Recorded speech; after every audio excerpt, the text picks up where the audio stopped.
Hello guys, welcome to my mini blog. আর এই হলো কিটি।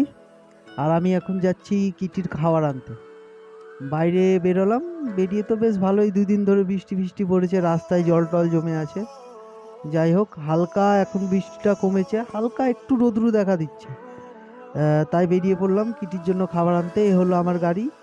হুম, উঠে পড়লাম গাড়িতে, ব্যাস চললাম কিটির জন্য খাবার আনতে। এসে পৌঁছালাম চিকেনের দোকানে। এটা ঘোরাফিরে আছে দাস চিকেন। মার্কেট থেকে রেট কমই বলতে পারো, এবং তুমি যেখান থেকে মাংস চাইবে সেখান থেকে তোমাকে মাংস প্রোভাইড করবে এরা। যাই হোক, চিকেন নেওয়া হয়ে গেছে। এবার বেরিয়ে পড়লাম আবার বাড়ির দিকে। বাড়ি যেতে যেতে মনে পড়লো যে বাড়িতে লঙ্কা নেই। তাই লঙ্কার দোকানে দাঁড়িয়ে, সবজির দোকানে দাঁড়িয়ে লঙ্কাটা নিয়ে নিলাম। লঙ্কা নেওয়া প্রায় হয়ে গেল আমার।